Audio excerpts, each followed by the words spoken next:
Welcome sa Tinagalog Novela, damang-dama sa sariling wika. Huwag kalimutang mag-like, share, at mag-subscribe para sa mas marami pang kwento.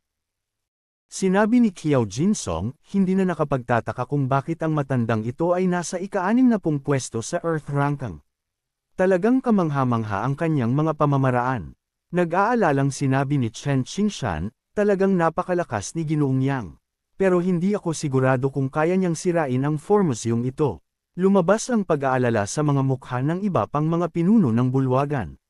Kung purong laban lang sa martial arts, hindi sila nag-aalala kay Yang Luo. Pero si Zhang Daoyi ay hindi ordinaryong martial warrior. Marunong siya sa parehong martial arts at mahika, kaya mahirap siyang kalabanan. Nagulat sina Jiang Mingyo at ang iba pa. Tumingin sila kay Zhang Daoyi na may paghanga. Hindi pa tapos ang laban. Kahit gaano pa kalakas si Yang Luo, mamamatay pa rin siya rito ngayon. Habang handa nang umatake ang mga espiritu ng Yin at ang 36 na Thunder Pythons. Itinaas ni Yang Luo ang kanyang kanang kamay, pinagdikit ang hintuturo at gitnang daliri, at bumuhit ng 9 na gintong dragon rune sa hangin. Sa isang iglap, mula sa gitna ni Yang Luo, lumipad sa iba't ibang direksyon ang 9 na gintong talisman na nagliliwanag ng matindi. At nang lumipad ang mga ito, agad silang nag-anyong 9 na gintong dragon na nagpamangha sa lahat ng naroon. Pagguhit ng talisman sa ere, spellmaster din pala si Ginoong Yang. Hindi napigil ang bulalas ni Hong Yunji. Diyos ko, marunong ng medisina, martial arts, at mga mistikong teknik si Ginoong Yang. Sobrang lakas niya, hindi ko na maisip kung ano pa ang hindi niya alam. Namangha sina Qiao Jinsong at ang iba pa. Boom! Boom! Boom! Sumunod ang sunod-sunod na pagsabog sa lugar. Dinurog ng 9 na gintong dragon ang mga espiritu ng Yin at ang 36 na lightning python sa isang iglap. Nasira rin ang 9 Yin Fiend Array. Kumalat ang liwanag, sumabog ang enerhiya, nagliparan ang mga bato, at tumaas ang alikabok sa himpapawid. Lalong lumaki at lumalim ang butas sa arena. Tahimik na nakatayo si Yang Luo sa gitna ng martial arts arena, walang bakas ng sugat at may malamig na ekspresyon. Imposible, hindi ito maaaring mangyari. Maluhaluhang umiling si Zhang Daoyi. Hindi niya matanggap na ang ipinagmamalaki niyang 9 Yin Fiend Array ay basta na lamang winasak. Ngumiti ng mapanlit si Yang Luo at sinabing, matanda, may lakas ka pang magyabang sa ganyang kababaw na mahika. Sino ang nagbigay sa iyo ng tapang? Bata, ibigay mo na ang buhay mo. Sumigaw si Zhang Daoyi, hinugot ang espada sa likod, at sumugod kay Yang Luo. Habang papalapit siya, pinagsama niya ang lahat ng True Chi at Baleful Aura sa kanyang espada at itinarak ito patungo sa dibdib ni Yang Luo. Kasabay nito, nabuo ang 36 na Yin Thunder Swords at sabay na sumugod kay Yang Luo. Ngunit hindi nag-alinlangan si Yang Luo. Gumamit siya ng True Chi at sinuntok. Bang! Nagbanggaan ang kamao at espada, kasabay ng malakas na pagsabog. Nawasak ang 36 na Yin Thunder Swords at nagbalik sa anyong True Chi at Baleful Aura na kumalat sa paligid. Nabasag din ang espada ni Zhang Daoyi, natira na lamang ang hawakan. Ngunit hindi bumaba ang lakas ng suntok ni Yang Luo, tumama pa rin ito kay Zhang Daoyi. Hindi, nangilabot si Zhang Daoyi at tinangkang umiwas, pero huli na. Bang! Tumama ang kamao ni Yang Luo sa kanyang dibdib. Paf! Samuka siya ng dugo at lumipad ng mahigit 20 metro bago bumagsak ng malakas sa lupa. Lumusot ang kanyang dibdib, nasira ang mga laman loob, at namutla ang mukha. Matapos siyang patalsikan, naglakad si Yang Luo papalapit ng mabagal. Tinangkang bumangon ni Zhang Daoyi para tumakas, pero hindi na niya kayang tumayo. Bata, hindi mo ako pwedeng patayin. Galing ako sa Mystic Yin Sect. Kapag pinatay mo ako, hindi ka nila patatawarin. Tinutukan siya ni Yang Luo ng malamig na tingin. Ano kung galing ka sa Mystic Yin Sect? Kung magpadala sila rito, papatayin ko rin. Mahilig ka sa mahika, di ba?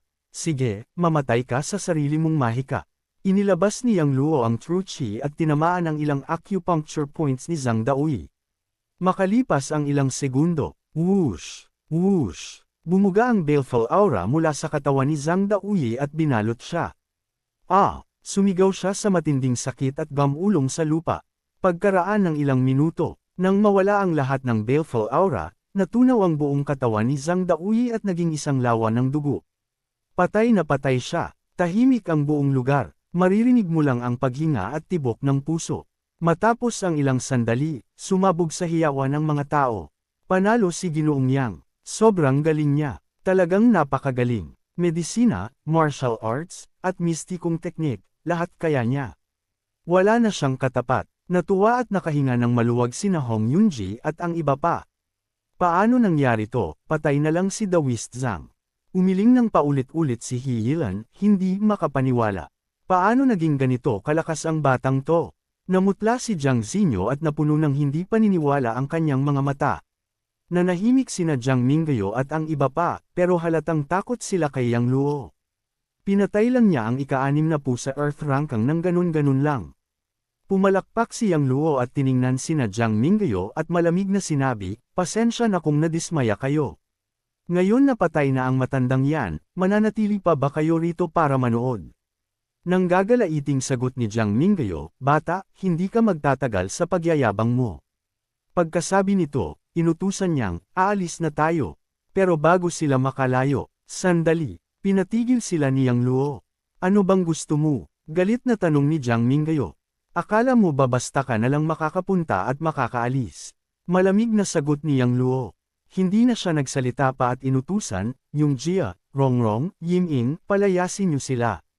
Sumang-ayon ang tatlo at nagsimulang maglakad papalapit kina Jiang Mingyo. "Ano to? Huwag kayong lumapit." Pero sumugod sila Qiao Yung Jia at sinipa si Jiang Mingyo palabas. Sinalo ni na Chen Rongrong at Yuan Yiming ang iba at pinaalis sa dojo. Sa labas, "Hayop ka, mamatay ka rin." Galit na galit si Jiang Mingyo at tinulungan ng mga bodyguard para makatayo. Halos lumuwa ang mata ni He Yilan, bakit ang hirap patayin ang batang to? Galit na galit din sina Jiang Mingyo, walang mapaglabasan ng inis.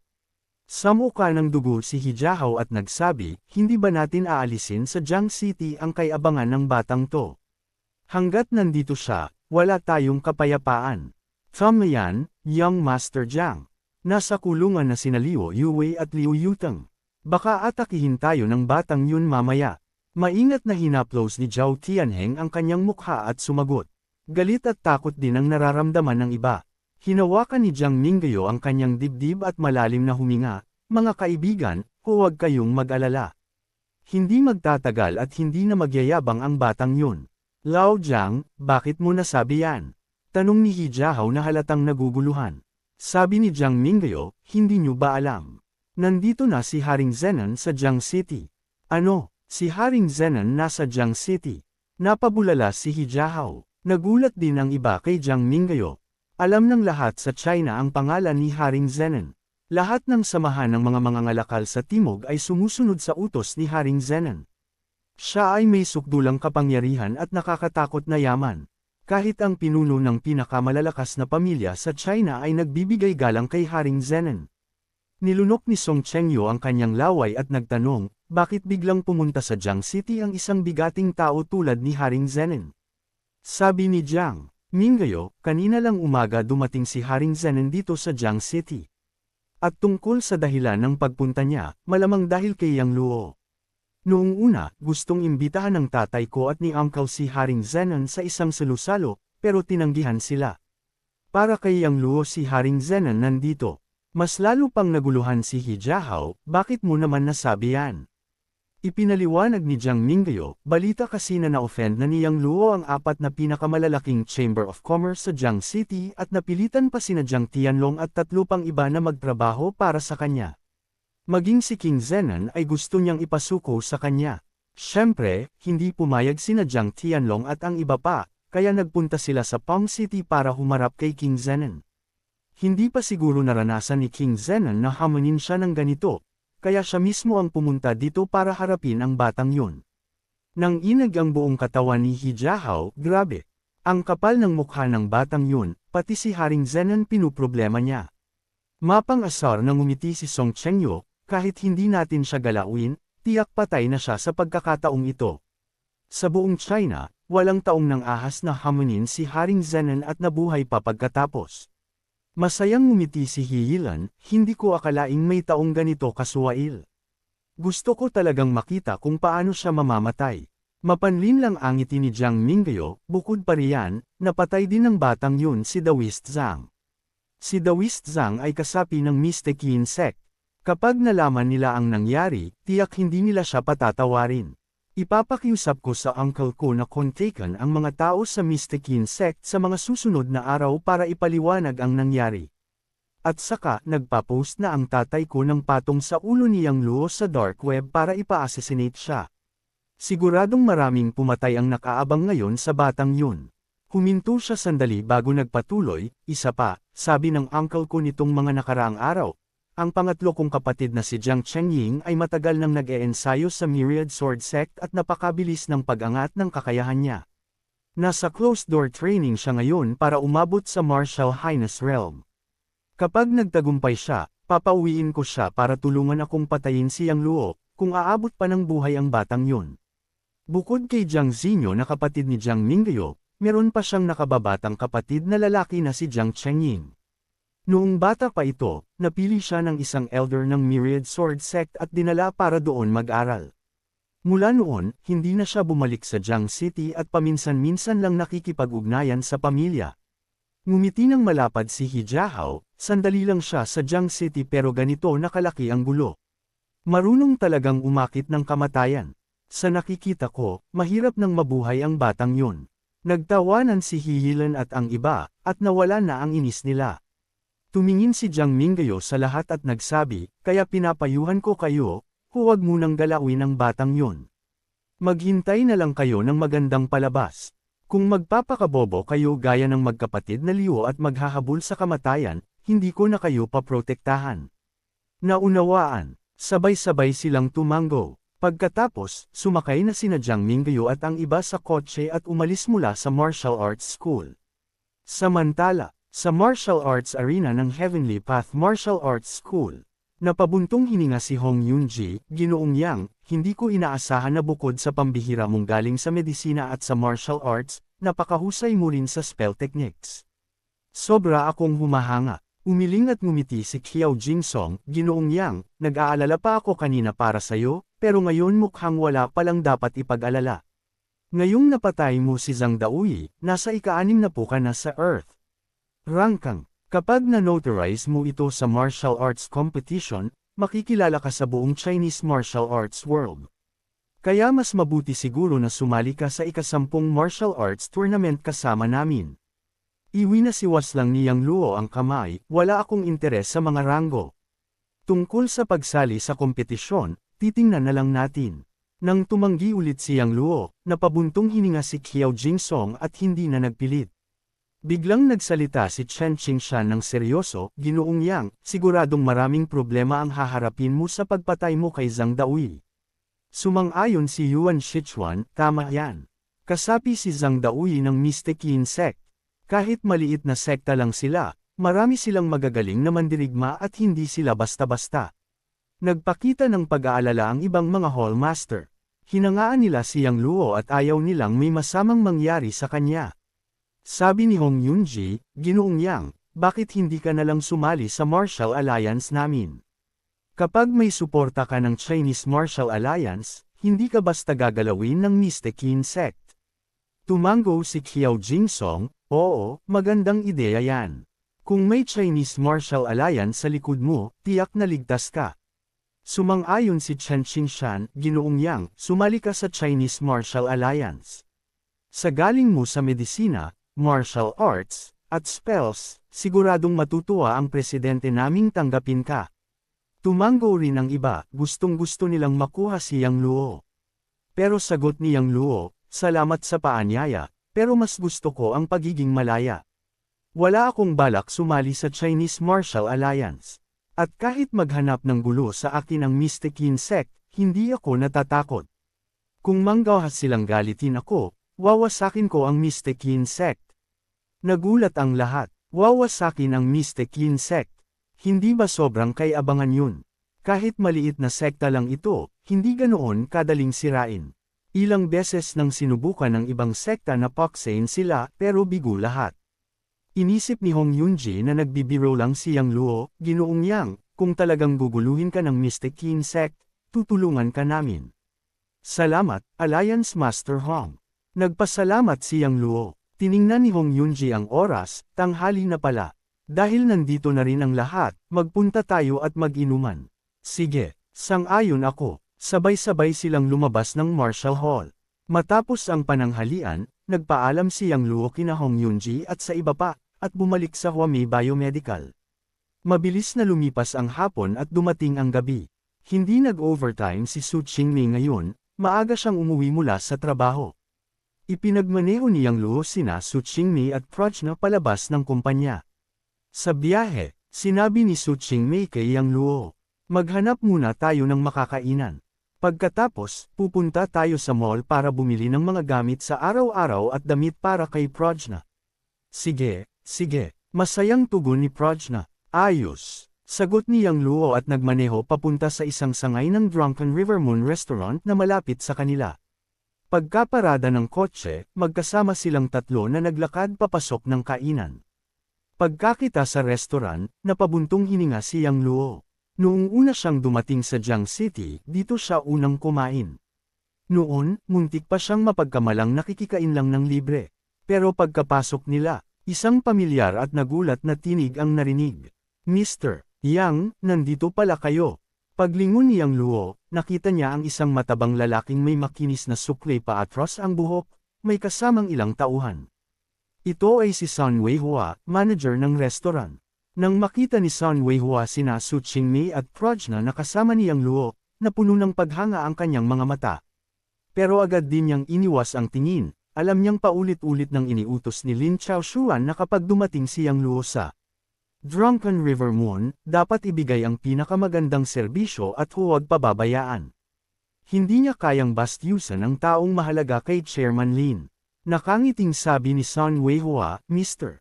Yang, matagal-tagal na rin po kayong hindi nakakapunta rito. Tumanggo si Yang Luo, oo nga, medyo matagal na. Naisip ko lang kumain dito kasi malapit lang ako ngayon. Tahimik lang si Su Qingmei pero halatang nagtataka kung bakit ganoon kainit ang pagtanggap ng manager kay Yang Luo. Ayos, ayos. Malugod kayong tinatanggap ng Drunken River Moon. Tanong ni Sun Weihua, Mr. Yang, gusto niyo po bang magpa-reserve ng private room? Tatlo lang naman kami. Huwag na, sagot ni Yang Luo. Sige po, ako na bahala sa upuan ninyo. Dinala sila ni Sun Weihua sa isang mesa sa tabi ng bintana. Pagkaupo, nagtanong ang manager, Mr. Yang, ano po ang gusto ninyong kainin? Libre po ang kahit ano. Manager Sun, huwag nang masyadong magpaka-formal. Bayaran na lang namin ang dapat bayaran. Pero halos maiyak si Sun Weihua sa kaba, nako, hindi po pwede. Ipinag-utos po ni Chairman Lin na libre po ang pagkain ninyo at dapat espesyal ang serbisyo. Kapag hindi ko kayo inesikaso, siguradong tatanggalin niya ako bukas. Napangiti si Yang Luo, sige na nga. Ipinasa niya ang menu kina Su Qingmei at Prajna. Matapos silang umorder, nagbilin si Sun Weihua sa mga tauhan, alagaan niyo ng mabuti sina Mr. Yang at ang dalawang binibining ito. Kahit ano ang kailangan nila, ibigay agad. Pag-alis ng manager, tinanong ni Su Qingmei si Yang Luo, bakit ba ganoon kainit ang trato ng manager na yun sa'yo? At bakit libre ang pagkain mo rito? Maging si Prajna ay nakatingin ng may kuryosidad. Ipinaliwanag ni Yang Luo na siya ang gumamot kay Madam Lin Chaoshuan. Napangiti si Su Qingmei, kaya pala. At dagdag niya, hindi ko akalaing sa wala pang isang buwan mula nang dumating ka sa Jiang City, nakabuo ka na ng napakaraming koneksyon, at puro malalakas na tao pa. Samantalang ako, kahit taon na rito, kulang pa rin. Ngumiti si Yang Luo, Qingmei, basta malakas ka, kusa ka nilang lalapitan. Hindi mo na kailangang pilitin. Kapag naging kilalang tatak sa buong China ang Huami Biomedical, pati mga taong tinitingala mo noon ay tatawagan ka ng President Su, nang may ngiti. Sabat ni Prajna, tama si Kuya Yang. Ang mga big boss na kilala ko, hindi sila naghahabol ng koneksyon. Ang iba pa nga ang nakikiusap na makilala sila. Medyo nag-alinlangan si Su Qingmei, talaga bang pwede nating gawing sikat sa buong bansa ang Huami Biomedical? Kaya natin yan, matatag na tugon ni Yang Luo. Tumanggo si Su Qingmei, halatang puno ng pag-asa. Maya-maya, isa-isang dumating ang mga pagkain. Masayang nagkwentuhan habang kumakain ang tatlo. Ngunit biglang, "Excuse me." Paglingon nila, nakita nila ang isang lalaking nakaitim na suit. "Ano yun?" tanong ni Su Qingmei. "Mga binibini," sabi ng lalaki, "iniimbitahan kayo ng aming young master para uminom." "Young master?" kunot noong tanong ni Su Qingmei, "Sino siya?" Itinuro ng lalaki ang isang mesa sa di kalayuan, kung saan nakaupo ang isang gwapong binata na nakaitim na casual na damit, may hawak na alak at kamakaway sa kanila. "Pasensya na, pero ayaw naming makipag-inom sa mga estranghero," mahinahong sagot ni Su Qingmei. Hindi pa tapos ang lalaki, "Mas mabuting pag-isipan ninyo. Hindi ordinaryong tao ang aming young master. Kapag nakilala ninyo siya, tama na nga." Putol ni Prajna, "Hindi mo ba narinig si Ate Su? Ayaw nga namin. Lumayo ka na at huwag mo kaming istorbohin." Medyo napatigil ang lalaki bago umalis. Tinukso niyang Luo, "Talagang kapag maganda, kahit kumakain lang, may mang-iistorbo." "Young master pa," tawa si Prajna, "Kuya Yang, ako ba yan ang pinupuri mo?" Umiling si Yang Luo, "Hindi, si Ate Su." "Mu, aba, kakagatan kita dyan." Biro ni Prajna na kunwari nagalit. Natawa si Yang Luo, at hinaplos naman ni Su Qingmei ang ulo ng dalaga. Pero bumalik ang lalaking nakaitim na suit, at inilapag ang dalawang tseke sa harap ni na Su Qingmei at Prajna. "Sabi ng aming young master, kapag pumunta kayo at uminom kasama niya, sa inyo na ang dalawang zekeng ito." Agad na sumabog si Prajna, "Hindi ba naiintindihan ng batang ginoo mo ang wikang pantao? Sinabi na namin na kung ayaw niyong uminom kasama siya, umalis na kayo agad." Hindi rin masaya si Su Qingmei at sabi, "Bawiin mo ang tseke." Naging madilim ang mukha ng lalaking nakaitim na suit, "Dapat ninyong pag-isipan muli. Kung galitin ninyo ang batang ginoo namin, umalis ka." Naging malamig ang mga mata ni Yang Luo habang sumigaw siya. Bago pa makapagsalita ang lalaki sa itim na suit, nang mapatingin siya sa malamig na tingin ni Yang Luo, hindi maiwasang manginig ang buong katawan niya.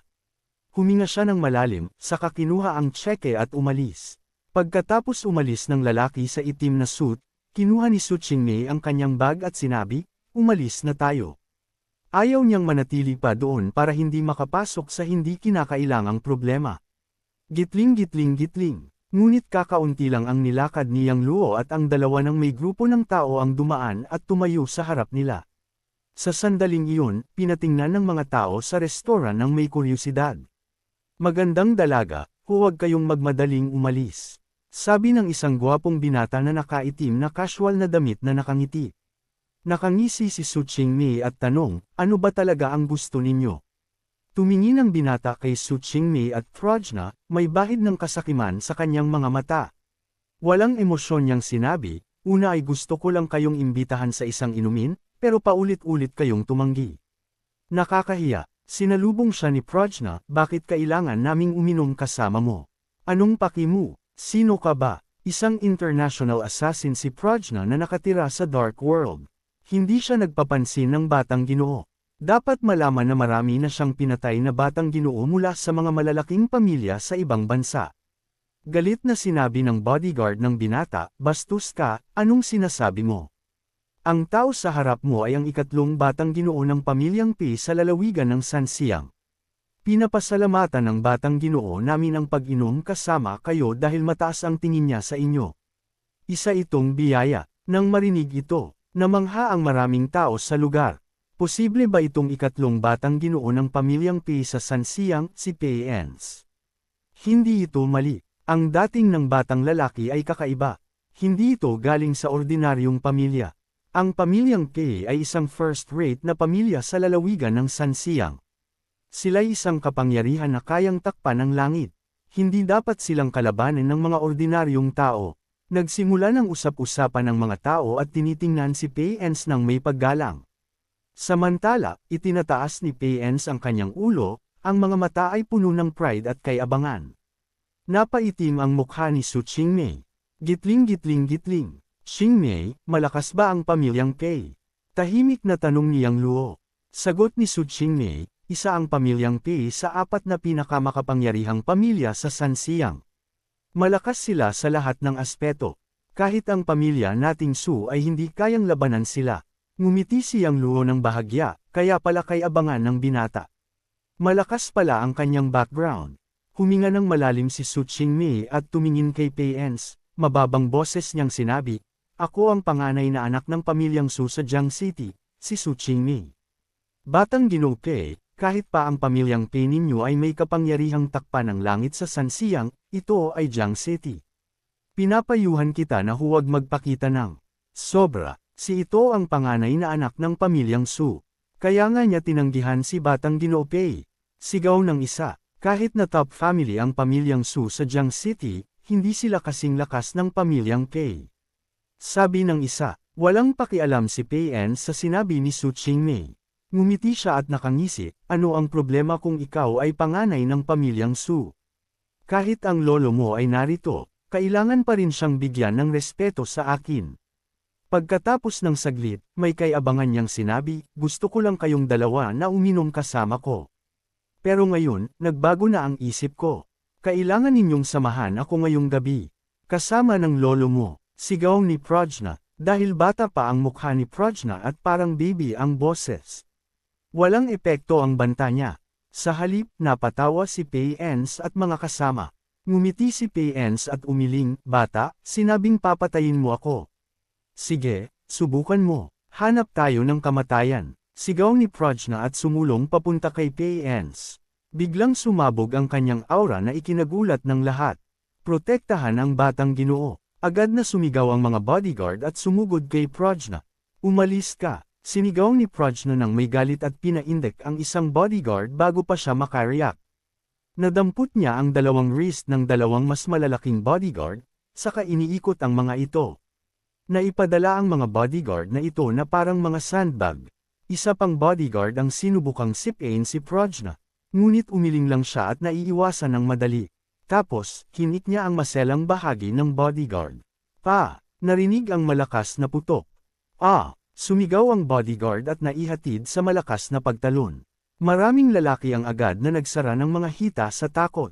Hindi tumigil si Prajna, tuloy-tuloy siyang sumugod at pinabagsak ang mga bodyguard.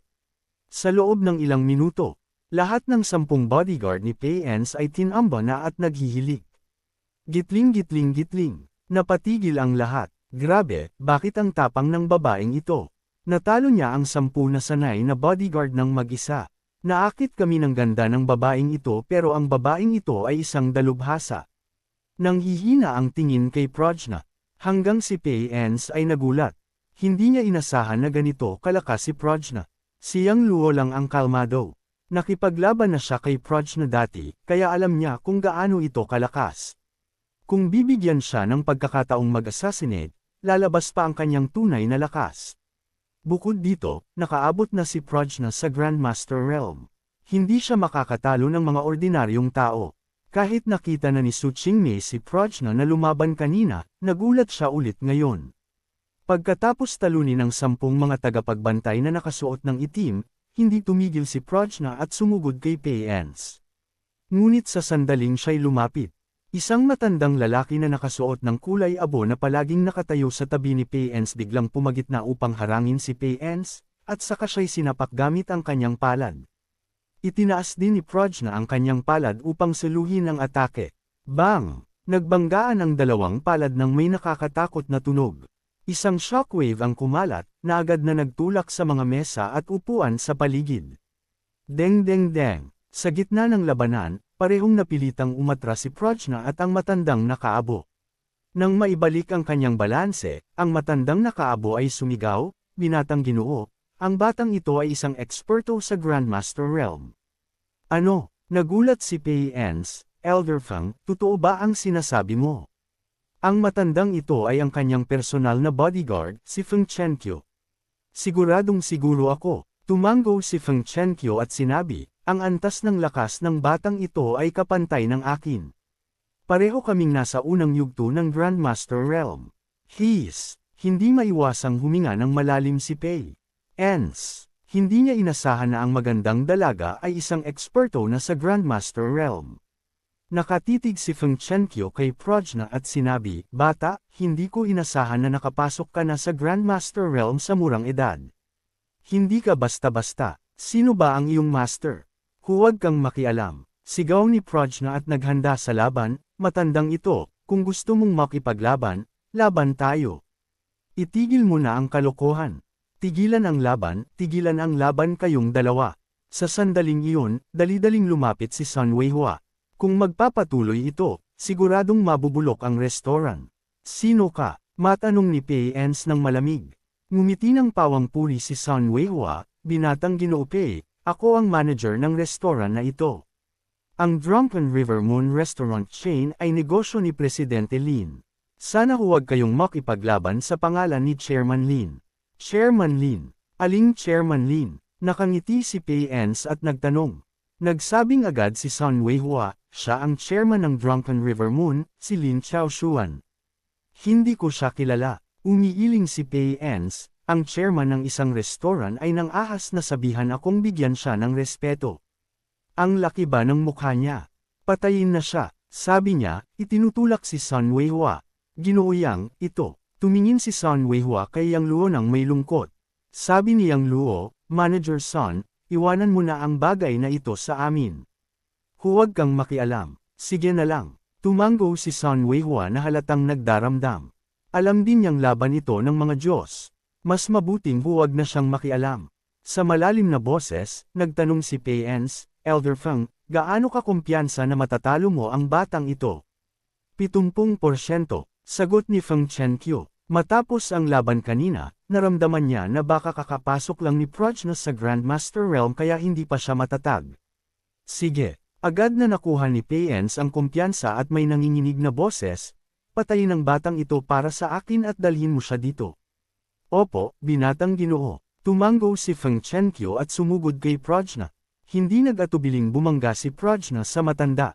Si Yang Luo ay hinayla lamang si Su Qingmei pabalik at wala siyang balak na umatake. Dahil kakapasok lang ni Prajna sa Grandmaster Realm, kailangan niya pang mag-ensayo para maging matatag ang kanyang lakas. Sa isang iglap, magkakalapit sina Prajna at Feng Chenkyu at sabay na umatake. Itinaas ni Feng Chenkyu ang kanyang kanang kamay, at isang pilak-abong truchi ang bomb alot dito habang matapang niyang sinapak si Prajna. Itinaas din ni Prajna ang kanyang kanang kamay, at isang pink na truchi ang pumailalim dito bilang depensa.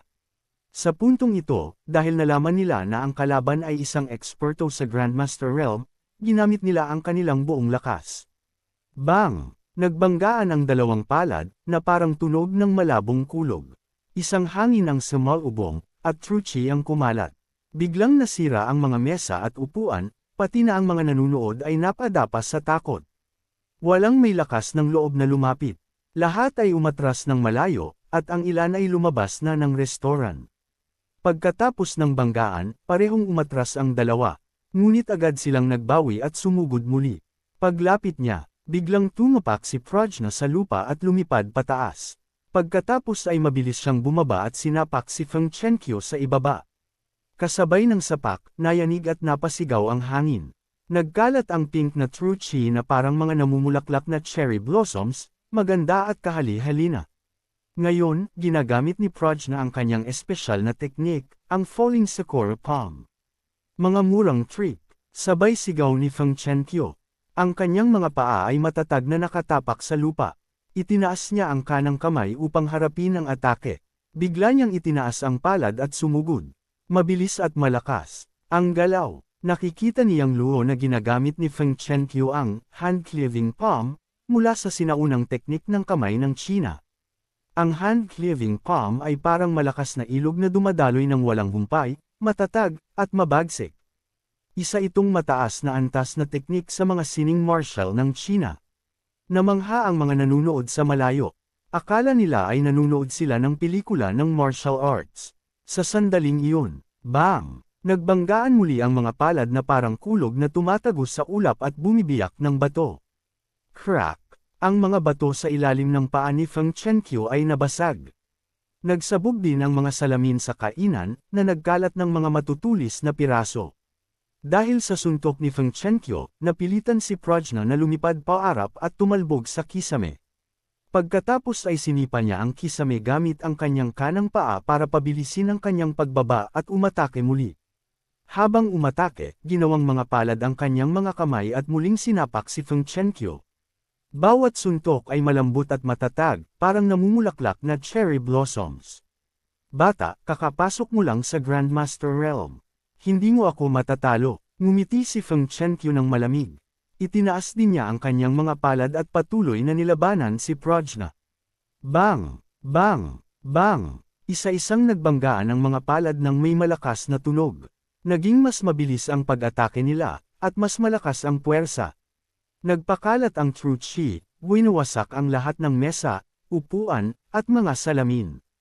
Naging lubhang gulo ang buong kainan. Malayo, nag-alala si Sun Weihuang ngunit hindi alam ang gagawin. Sobrang nasira ang restaurant. Kapag nakita ito ni Chairman Lin, tiyak na malulungkot siya.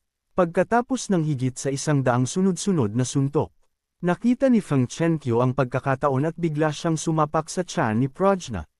Ninais ni Prajna na iwasan, ngunit huli na. May tunog ng pagsalpok, si Prajna ay nataboy at lumipad. Prajna, sabi ni Su Qingmei ng malakas. Sabi ni Yang Luo, huwag kang mag-alala. Hindi basta-basta matatalo si Prajna. Habang nagsasalita si Yang Luo, hindi tumigil si Feng Chenkyu at patuloy na sumugod kay Prajna. Nang makita si Feng Chenkyu na sumugod, naging malamig ang ekspresyon ni Prajna at naglaho ang kanyang anyo ng bigla. Bigla, isang pulang usok ang umangat, at agad na nawala si Prajna sa lugar. Nagulat si Feng Chenkyu, ito ay. Nagulat din ang mga nanunood nang makita ito. Nakakagulat, napaka-magic nito. Bigla na lang nawala ang batang ito. Hindi napigilan ng isa na magsabi. Habang si Feng Chenkyu ay naguguluhan, bigla niyang naramdaman ang isang matinding layunin na pumatay mula sa likod.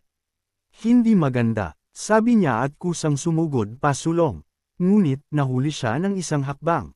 Swoosh! Isang malamig na liwanag ang kumislap at agad na pumutok ang damit at balat sa likod ni Feng Chenkyu, na nagdulot ng pagdurugo. Ala! Sumigaw siya ng masakit at umatras ng ilang hakbang. Bigla niyang nilingon. Hindi mo akalain, naroon na si Prajna sa likod niya. May dugo sa gilid ng bibig niya, hawak ang isang kanay. Napailing si Feng Chenkyu, paano mo alam ang ninjutsu? Isa ka bang ninja mula sa bansang Sikora? Hindi sumagot si Prajna. Hawak ang kanay, sumugod siya kay Feng Chenkyu. Galit na sabi ni Feng Chenkyu, ano pa man kung isa kang ninja mula sa bansang Sikora. Hindi pa rin kita kinatatakutan. Pagkatapos noon, pinipilit ni Feng Chenkyu ang sakit sa likod niya at sumugod kay Prajna. Pero habang sumasugod si Prajna, nawawala at muling nagpapakita ang kanyang anyo, na nagpapahirap kay Feng Chenkyu na matamaan siya. Paulit-ulit niyang sinubukang hampasin gamit ang palad, ngunit palaging palayo ang mga tama. Samantala, sa tuwing nagpapakita si Prajna, nag-iiwan siya ng sugat na may dugo sa katawan ni Feng Chenkyu, na nagpapadaloy ng dugo ng tuloy-tuloy. Kung hindi dahil sa siya ay isang Grandmaster Realm expert at may matalim na reaksyon, matagal na siyang napatay ni Prajna. Pagkatapos tamaan ng higit sa 10 beses, labis ang galit ni Feng Chenkyu. Peste! Kung hindi kita matatalo, mawawala ang dangal ko sa mundo ng Chinese martial arts. Sumigaw si Feng Chenkyu at nag-chant ng isang incantation. Pagkatapos, kagat niya ang kanyang kanang hintuturo at pinahid ang dugo sa kanyang mga pilik mata. Pagkatapos nito, kumislap ang kanyang mga mata at bigla siyang sumipa sa likod ng paulis. Sa isang malakas na tunog, biglang lumitaw si Prajna at nataboy ng kanyang palad. Nagbago ang ekspresyon ni Prajna. Inisip niyang swerte lang iyon ni Feng Chenkyu na nahuli niya ang lokasyon niya. Kaya't muli siyang naglaho sa lugar at nagpatuloy sa pag-atake kay Feng Chenkyu. Pero sa sumunod na laban, mukhang nagkaroon ng precognition si Feng Chenkyu. Sa bawat pagkakataon, eksaktong matatagpuan niya ang kinaroroonan ni Prajna at naitutulak siya. Habang tumatagal ang laban, lalo siyang nagulat si Prajna. Ang shadow escape technique na ipinagmamalaki niya ay wala palang silbi. Kung ito ay laban sa isang eksperto na may mas mataas na antas ng pagsasanay kaysa sa kanya, maiintindihan pa niya kung mahirap mahuli. Pero ang problema, pareho lang sila ng antas. Paano nangyari ito? Ngayon, kahit patuloy gamitin ni Prajna ang shadow escape technique, napansin niyang hindi na niya matamaan si Feng Chenkyu. Si Yang Luo, na nanunood mula sa malayo, ay bahagyang pumikit at nagsabi, Witch Doctor Technique, ha? Interesante. Witch Doctor Technique. Nagulat si Su Qingmei sandali bago sabihin, naalala ko na. Sa tingin ko ang pamilyang Pei ang nagmana ng witch doctor techniques at marunong gumamit ng kakaibang mga spells para magpagaling ng sakit at pumatay. Kaya lumago ang pamilyang Pei at naging unang klase sa Sanxiang.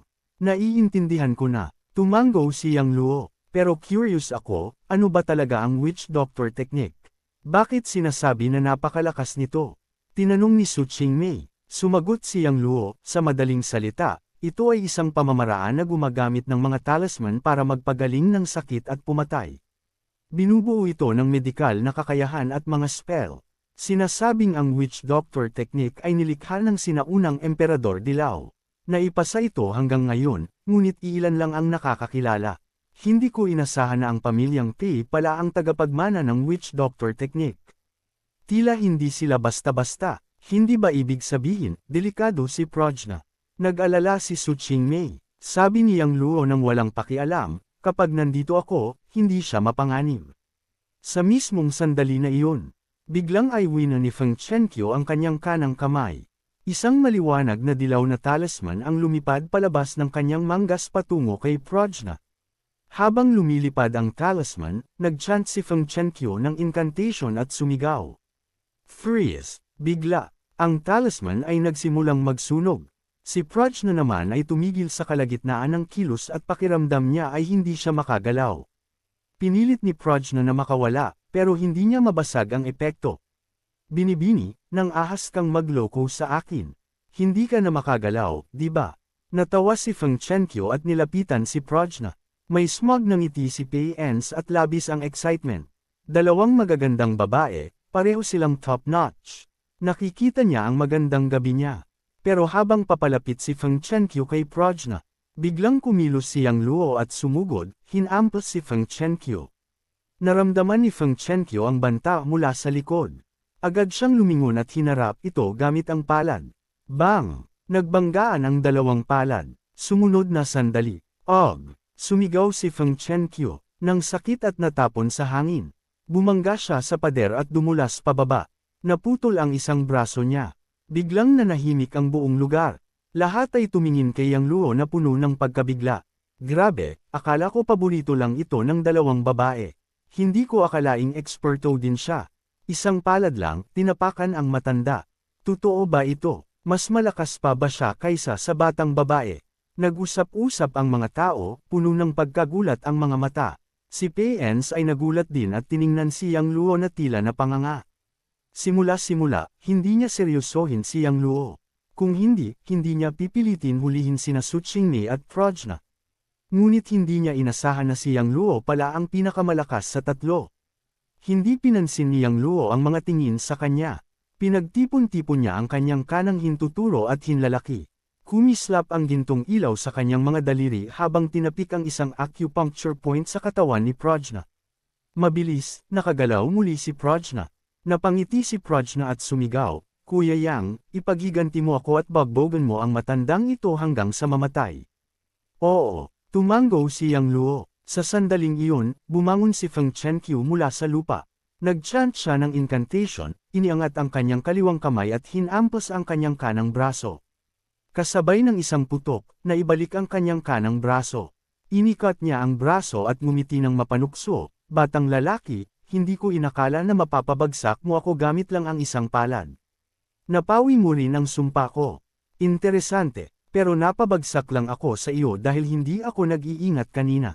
Ngayon, seryoso na ako. Nang matapos niyang magsalita, biglang kumilos si Feng Chenkyo ng mabilis, iniwan ang isang anino habang nilalapitan si Yang Luo. Habang papalapit kay Yang Luo, patuloy niyang pinapalakas ang True Chi sa kanyang katawan at pinukas ito sa kanyang kanang kamay. Bagamat hindi niya maramdaman ang antas ng cultivation ni Yang Luo, sigurado siya na hindi ordinaryong tao si Yang Luo dahil sa lakas ng palm strike na iyon. Kaya hindi siya nagpadalos-dalos at ibinuhos ang buong lakas. Sa sumunod na sandali, dumating si Feng Chenkyo kay Yang Luo at muling pinalabas ang isang palmadang suntok.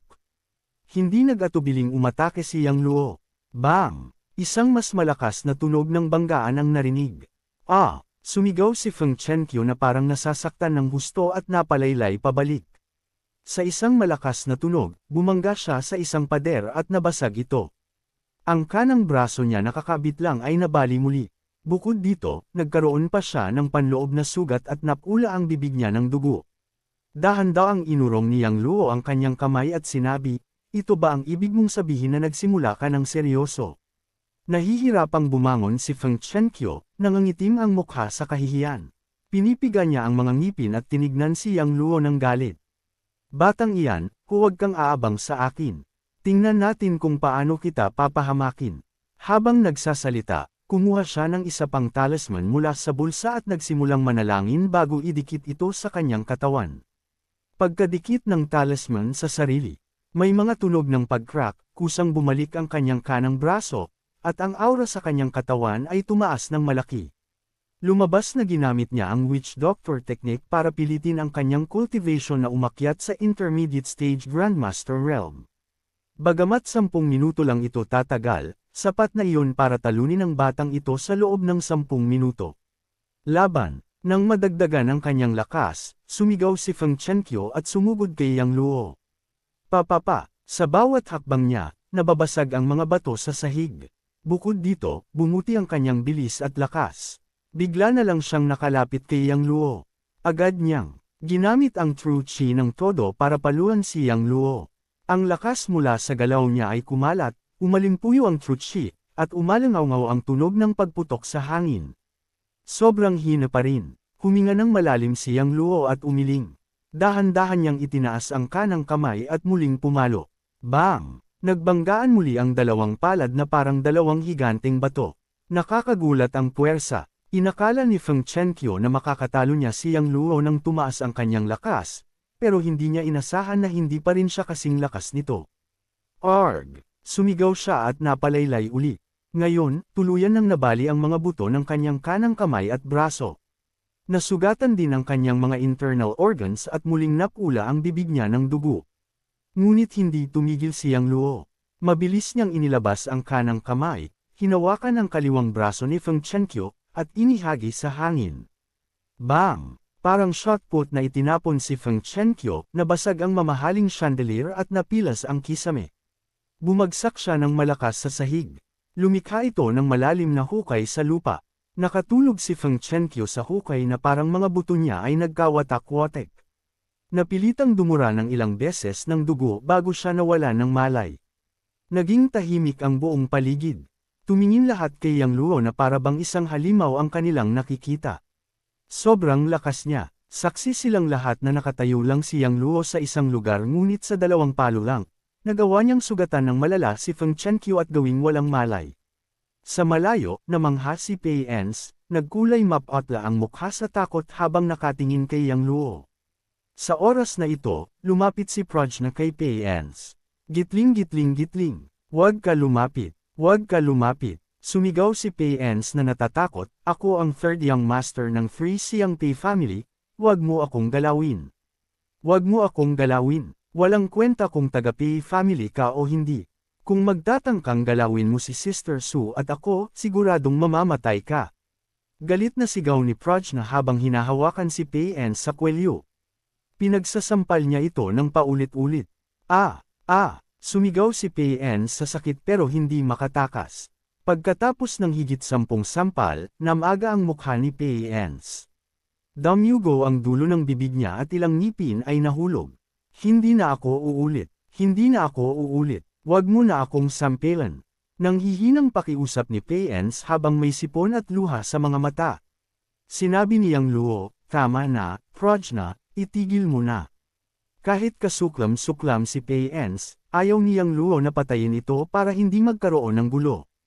Opo, Kuya Yang. Sumagot si Prajna at nagsample pa ng ilang beses bago itinapon si Pei Ens sa gilid. Tumingin si Yang Luo kay Pei Ens at malamig na sinabi, Pei Ens, tandaan mo ito. Hindi kita pinatay dahil ayaw kong magkaroon ng gulo. Pero kung maghayganti ka sa akin balang araw, papatayin talaga kita. Huwag, di ko gagawin. Kumatok si Pei Ens habang nanginginig. Pumulupot si Yang Luo at sinabi, lumayas ka na. Opo, lalayas na po ako. Umalis si Pei Ens nang mabilis kasama ang kanyang mga gwardya na binuhat si Feng Chenkyo. Gitling. Sandali, biglang pinigilan ni Yang Luo si Pei Ens. Nanginginig si Pei Ens at dahan daw ang lumingon, may iba pa po ba? Itinuturo ni Yang Luo ang bulwagan at sinabi, nabasag mo ang restaurant, kaya kailangan mong magbayad. Opo, magbabayad po ako. Paulit-ulit na tumango si Pei Ens. Tumingin si Yang Luo kay Sun Weihua at sinabi, Manager Sun, kalkulahin mo kung magkano ang aabutin para ayusin ito. Tumingin si Sun Weihua sa bulwagan at gumawa ng mabilis na kalkulasyon. Mr. Yang, kung aayusin ito, aabot ng hindi bababa sa 2 milyong yuan. Oh, tumango si Yang Luo. Narito po ang 2 milyong. Check. Mabilis na iniabot ni Pei Ens ang 2 check na naisulat na niya. Kinuha ni Yang Luo ang cheque at sinabi, Young Master Pei, sabi ni Manager Sun, kailangan ng hindi bababa sa 2 milyong yuan. Ibig sabihin, baka kailangan mo pa ng dagdag na pera. Paano sapat ang 2 milyon lang? Naano po? Tinanong ni Pei Ens. 10 milyon. Malamig na sagot ni Yang Luo, kaya kailangan mong kunin pa ang 8 milyon. Ha! Nagulat si Pei Ens. Sa totoo lang, ang pagsasaayos ng bulwagan dito ay aabot lang ng 2 hanggang 3 milyon yuan, pero ngayon, kailangang bayaran niya ang 10 milyon. Kahit hindi siya kakapusan sa pera, parang labis ang dapat bayaran. Ano, hindi mo ba gusto magbayad? Tiningnan ni Yang Luo si Pei Ens ng matindi. Huwag po, magbabayad po ako. Napipilitin si Pei Ens at nagsulat ng tseke para sa 8 milyon yuan at ibinigay ito kay Yang Luo. Kinuha ni Yang Luo ang tseke at tumingin dito. Tumango siya ng konti at sinabi, sige, maaari ka nang umalis ngayon. Hindi na nag-iba pa si Pei Ens at nagmadaling umalis kasama ang mga tauhan. Pagkalabas ni Pei Ens, iniabot ni Yang Luo ang 3 tseke kay Sun Weihua at sinabi, Manager Sun, ito ay 10 milyong yuan. Dalhin mo ito. Sun Weihua ay nilunok ang kanyang laway at nagsabi, Ginoong Yang, hindi na po kailangan ng sobra. 2 milyong yuan na ang sapat. Sa totoo lang, hindi niya inaasahan na makakatanggap siya ng kompensasyon mula kay Pei Ens. Hindi inaasahan, hindi lang siya nakatanggap ng kompensasyon, kundi nakatanggap pa siya ng dagdag na 8 milyong yuan. Sabi ni Yang Luo, nakaabala tayo dito, kaya natural lang na kailangan nating bayaran si Chairman Lin para sa kanyang nawalang kita. Tanggapin mo na lang. Tapos, sige, ipapaabot ko ang tseke kay Chairman Lin ng personal. Tumango si Sun Weihua at tinanggap ang tseke. Tumango si Yang Luo at naghanda na umalis kasama si Su Qingmei at Prajna. Sa puntong iyon, nagmadaling lumapit si Sun Weihua na may alalahanin sa mukha. Ginoong Yang, hindi biro ang pamilyang Pei ng Sansiyang. Sampilan ninyo si Pei Ens at ang iba ngayon. Natatakot ako na hindi kayo basta-basta palalampasan ng pamilya Pei. Kailangan mong mag-ingat. Ngumiti ng bahagya si Yang Luo at sinabi, huwag mag-alala. Hindi ko tinitingnan ang pamilya Pei bilang mahirap pakitunguhan. Gitling. Umalis si Yang Luo kasama sina Su Qingmei at Prajna palabas ng cafeteria. Pagkalabas nila, direktang nagmaneho si Yang Luo papunta sa malapit na Wanjie Mall. Habang naglalakbay, nag-alala si Su Qingmei, Yang Luo, magiging okay ka ba talaga matapos mong sampilan si Pei Ens at ang iba? Mikipot ang mga mata ni Yang Luo at sinabi, depende sa gagawin ng pamilya Pei. Kung gusto talaga akong giyahin ng pamilya Pei, wala akong problema kung maglalaho sila. Ha! Napailing si Su Qingmei sa kanya. Hindi niya alam kung saan nanggagaling ang tiwala ni Yang Luo. Sinasabi pa niya na gusto niyang mawala ang pamilya Pei. Ang pamilya Pei ay isang kilalang pamilyang unang antas sa Sansiyang. Paano sila magiging madali ang labanan? Ngumiti si Yang Luo, sige, Qingmei, huwag kang mag-isip ng sobra. Panatilihin mo na lang ang magandang mood mo at mamili tayo. Ngumiti rin si Prajna, tama yan. Kapag nandito si Kuya Yang, wala namang dapat ikabahala. Prajna, sino ka ba o taga Sequoia? Tanong ni Su Qingmei bigla. Natigilan si Prajna saglit bago tumingin kay Yang Luo. Hindi niya nais ipakita na marunong siya ng ninjutsu, pero sobrang lakas ni Feng Chenkyu kaya wala na siyang magawa kundi ibunyag. Ngumiti si Yang Luo, Qingmei, taga-bansang Sequoia nga si Prajna. Kung hindi siya mag-aaral sa Dongdo University doon. Nagulat si Su Qingmei, hindi mo ba sinabi? Nakapatid siya ng kaibigan mo. Pwede bang taga-bansang Sakura ang kaibigan mo? Tumango si Yang Luo ng natural, oo, taga-bansang Sakura nga ang kaibigan ko. Kumikitil ang mata ni Su Qingmei, mukhang marami kang kaibigan. Siyempre, ngumiti si Yang Luo ng masaya at tumango lang. Napalingon si Su Qingmei kay Yang Luo, halatang hindi naniniwala sa sinabi niya. Pero hindi na siya nagtanong pa. Basta nandyan si Yang Luo sa tabi niya, unti-unti niyang maiintindihan ang mga misteryo. Gitling gitling gitling. Hindi nagtagal. Dumating si Yang Luo sa Wanjie Mall. Pagparada ng kotse, pumasok ang tatlo sa mall. Isa itong high-end na mall sa Jiang City, moderno at maganda ang ayos. Pagpasok nila, maraming tao ang tumingin.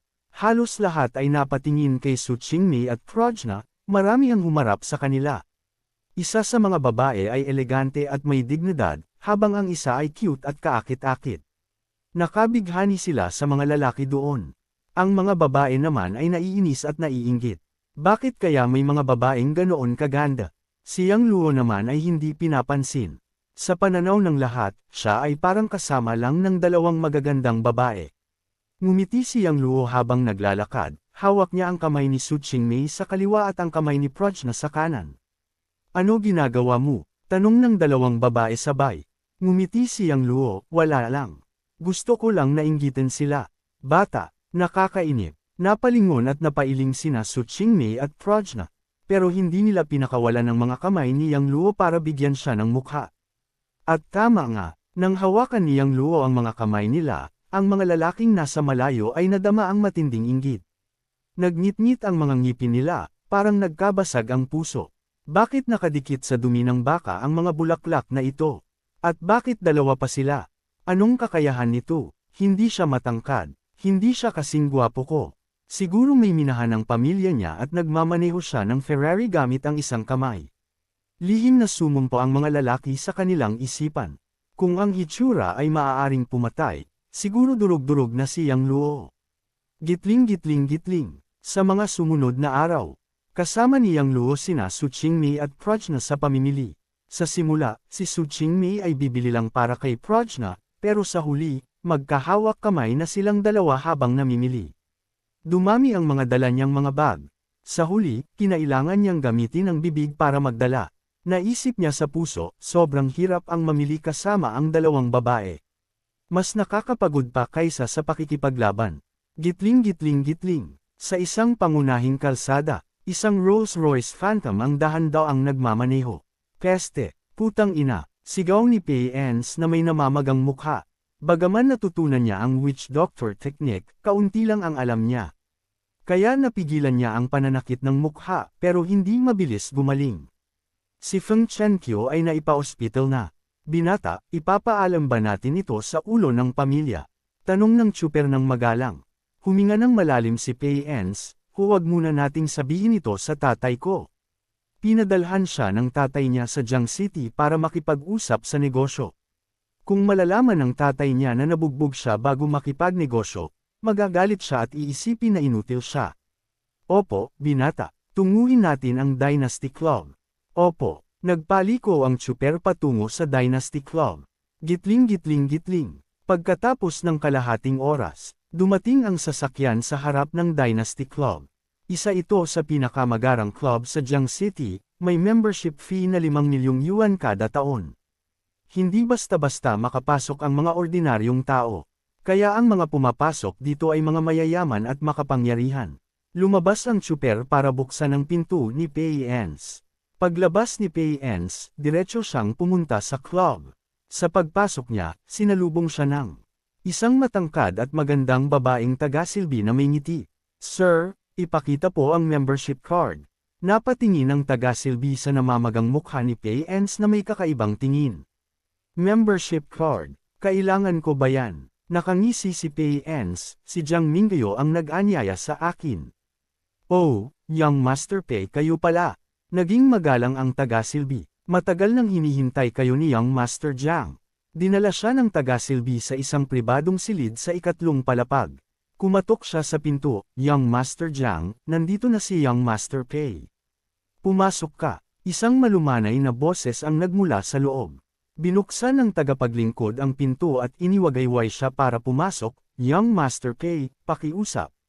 Itinuwid ni Pei-ens ang kanyang kwelyo at pumasok sa pribadong silid.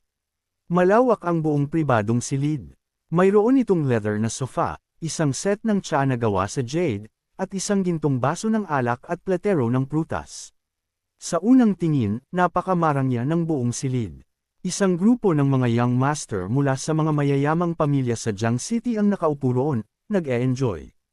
Nasa gitna si Jiang Mingyo, at sa kaliwat kanan niya sina He Jiahao at Song Chengyu. Nasa malayo naman sina Zhao Tianheng at ang iba pang mga young master mula sa mga ikalawa at ikatlong klase ng pamilya. Ang mga kasama ng mga young master sa pag-inom at paglilibang ay mga modelo na nakasuot ng mga maiinit na damit at ilang maliliit na sikat. Nang pumasok si Pei-ens, sabay-sabay na tumingala si Jiang Mingyo at ang iba.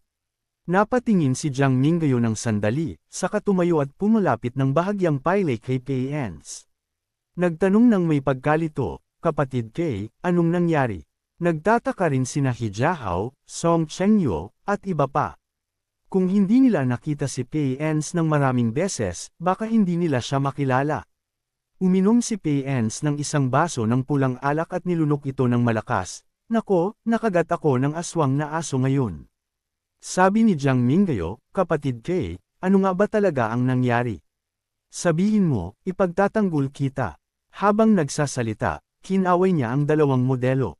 Naintindihan agad ng mga modelo at tinulungan si Pei-ens na maupo.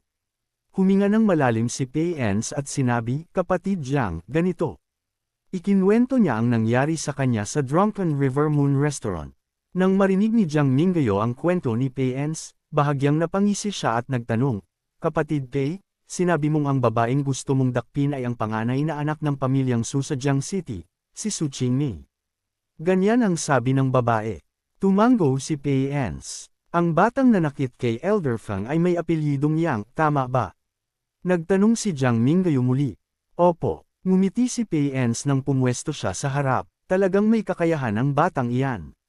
Nasaktan niya si Elder Feng sa ilang galaw lamang at pinilit pa niya akong magbayad ng 10 milyong yuan.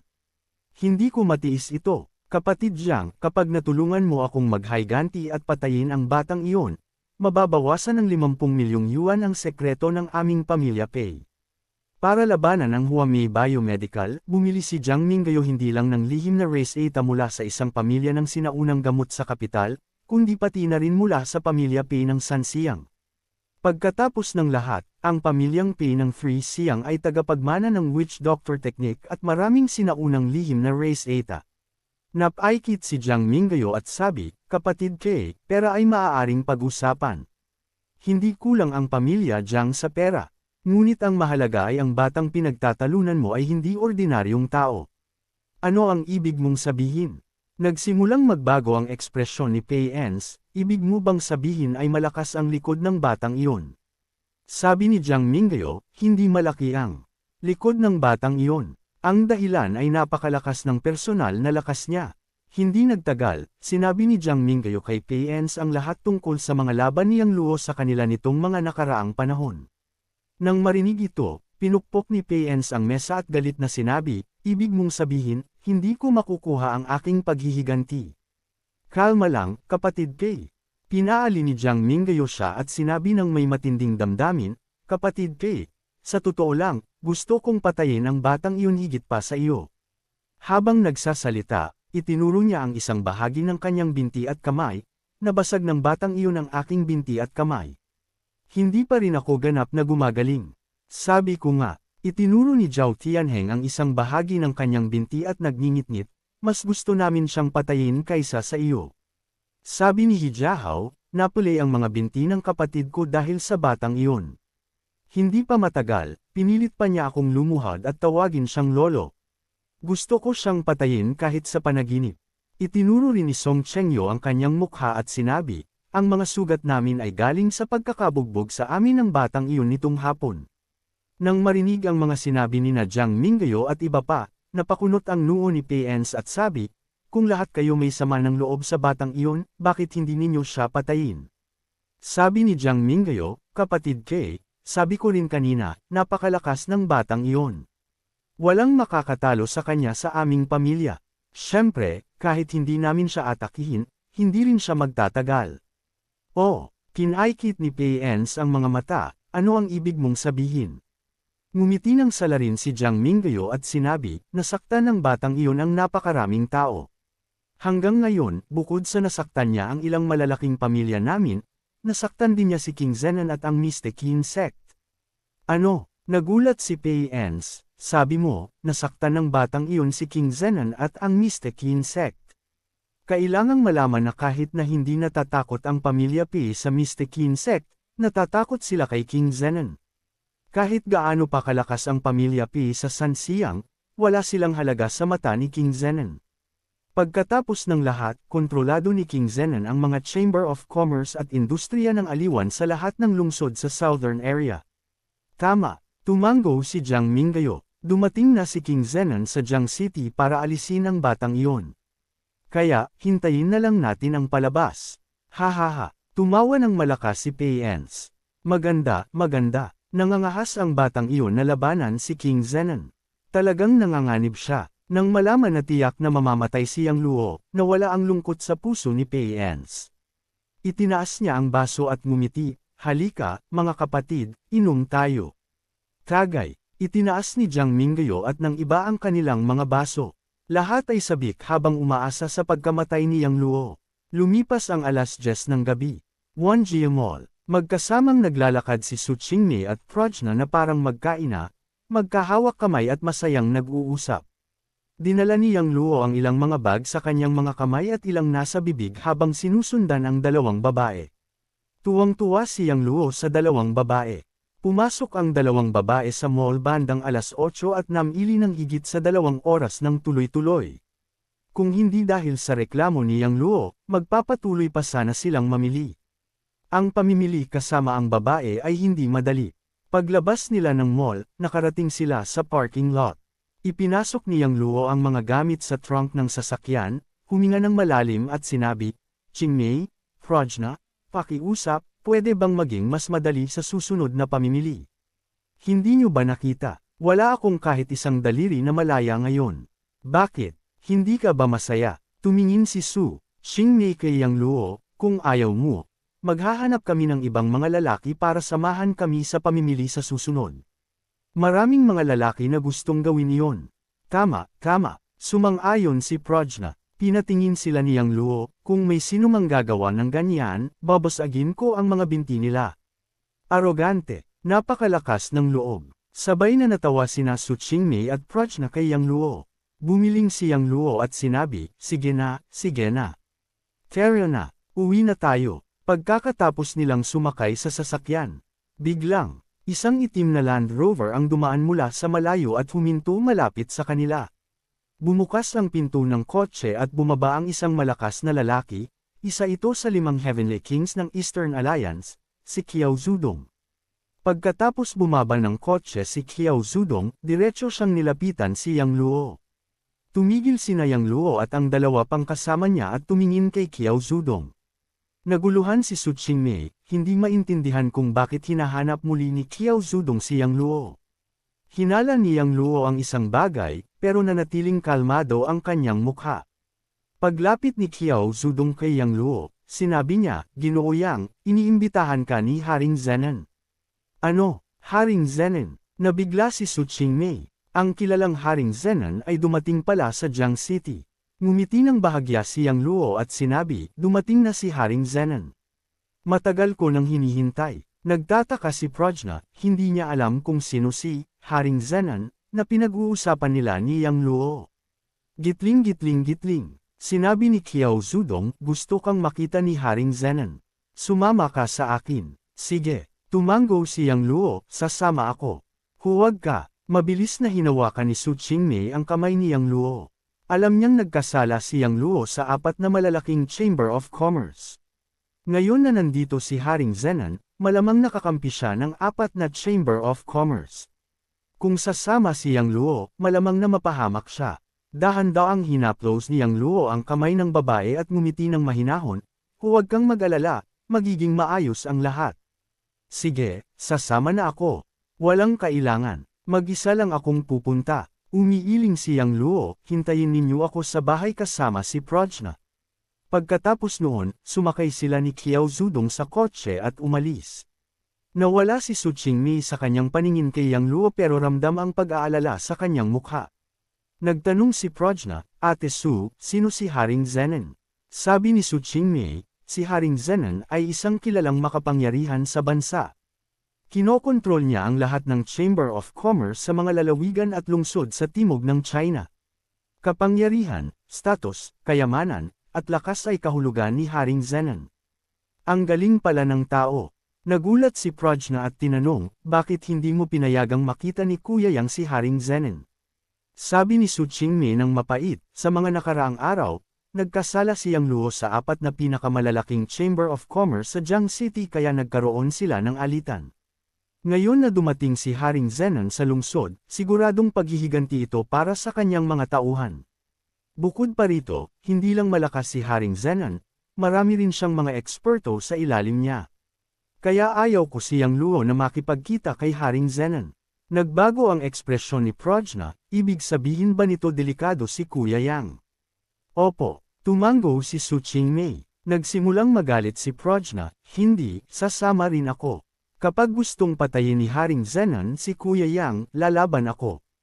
Hindi pwede. Mabilis na pinigil siya ni Su Qingmei, kung hindi kayang harapin ni Yang Luo si Haring Zenon, wala tayong magagawa kundi ibaba siya. Panik agad si Prajna, hindi pwedeng mamatay si Kuya Yang nang walang dahilan. Ate Su, ano ang gagawin natin? Huminga ng malalim si Su Qingmei. At sinabi, huwag munang magpanik. Tatawagan ko na ang lolo ko para iligtas si Yang Luo. Sana bigyan kami ng pabor ni Haring Zenon. Kinuha ni Su Qingmei ang kanyang telepono at tinawagan si Lolo Su. Gitling gitling gitling. Pagkatapos ng tawag, sinabi ni Su Qingmei, sinabi ni Lolo na huwag kaming mag-alala. Mag-iisip siya ng paraan para iligtas si Yang Luo at sinabihan kaming maghintay na lang sa bahay ng balita. Sige, ganun na lang. Tumango si Prajna. Sumakay sila sa kotse at umalis mula sa mall. Gitling gitling gitling. Samantala, mabagal na nagmamaneho si Qiao Zudong sa kalsada. Naupo si Yang Luo sa likod ng kotse at malalim na nag-iisip habang tinitingnan ang tanawin sa labas ng bintana. Maraming beses niyang narinig ang pangalan ni Haring Zenon nitong mga nakaraang araw. Walang duda, isang makapangyarihang tao si Haring Zenon. Kilala siya ng lahat, ngunit ngayong nandito na si Haring Zenon, kailangan niyang makipagkita. Dalawang posibleng resulta lang ang mangyayari. Una, makakabuo sila ng kooperasyon at magiging maayos ang lahat. Pangalawa, tuluyang maghihiwalay ang landas nila at maglalaban hanggang kamatayan. Pero kahit anuman ang mangyari, tatanggapin niya ito ng kalmado. Iniisip ito, lumingon si Yang Luo kay Qiao Zudong at nagtanong, Ginoo Qiao, lalaki ba si Haring Zenon o babae? Sinabi ni Su Qingmei dati na posibleng babae si Haring Zenon. Sagot ni Qiao Zudong, malalaman mo kapag nakita mo siya. Nagtanong ulit si Yang Luo, gaano ba kalakas si Haring Zenon? Umiiling si Qiao Zudong, hindi ko alam ang lakas niya. Ang masasabi ko lang, napakalakas niya. Kahit si Master Long at ang iba ay hindi makatiis ng isang galaw mula kay Haring Zenon. Oh! Kumandat si Yang Luo at muling nagtanong, sang-ayon ba si Haring Zenon na patayin ako? Sabi ni Qiao Zudong, inutusan lang niya akong imbitahan ka. Hindi ko alam ang dahilan kung bakit niya gustong makita ka. Tumango si Yang Luo at hindi na nagtanong pa. Alam niyang wala rin siyang makukuhang sagot kahit gaano pa siya magtanong. Malalaman niya kapag nakita na niya si Haring Zenon. Pinatingin ni Qiao Zudong si Yang Luo sa rearview mirror at nagulat sa kalmadong ekspresyon nito. Hindi ba talaga natatakot o kinakabahan ang batang ito? Dapat malaman na maraming makapangyarihan sa negosyo, mga underground na tao, mga pinuno ng pamilya, at mga eksperto sa martial arts sa China ang kinakabahan kapag nakikipagkita kay Haring Zenon. Pero si Yang Luo, napakalma. Malakas ang hinala ni Qiao Zudong na may bitag si Haring Zenon at hinihintay silang patayin. Kaya na-impress siya sa tapang ni Yang Luo. Nagpatuloy ang biyahe ng tahimik. Gitling gitling gitling. Pagkalipas ng halos isang oras, dumating sila sa isang mansyon sa labas ng lungsod. Ang mansyon ay tinatawag na Shangri-La. Sakop nito ang 3,000 square meters at isa sa pinakamahal na mansyon sa Jiang City. Ibinebenta ito sa halagang 800 milyong yuan. May mga ari-arian si Haring Zenan sa lahat ng pangunahing lungsod sa China. Isa lang itong isa sa mga ito. Pagdaan sa maraming checkpoint, pumasok ang kotse sa mansyon. Sa kahabaan ng daan, may mga bodyguard na nakasuot ng itim at nakabantay sa checkpoint. Marami ring mga nagbabantay. Napansin ni Yang Luo na karamihan sa mga bodyguard ay mga martial warriors. Pagkalipas ng ilang minuto, huminto ang kotse sa isang fountain square. Pagparada, sinundan ni Yang Luo si Qiao Zudong papunta sa likuran ng mansyon. May isang marangyang villa sa likod. Maliwanag ang ilaw sa villa. Pagpasok ni Yang Luo sa hall ng villa.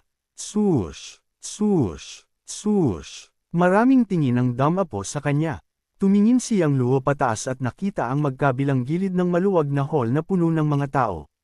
Naupo sa harap ng magkabilang gilid sina Jiang Tianlong, Xu Yaocheng, Feng Haidong, at Zhong Lingyun. Ang ibang 32 lalaki at babae ay mga presidente ng second at third-rate Chamber of Commerce sa Jiang City. Walang umupo sa pangunahing upuan. Isang babae at 3 lalaki ang nakatayo sa magkabilang gilid ng upuan at nakatitig kay Yang Luo. Tumingin si Yang Luo sa grupo at malakas na sinabi, "Sino si Haring Zenan? Lumabas ka at makipagkita sa akin."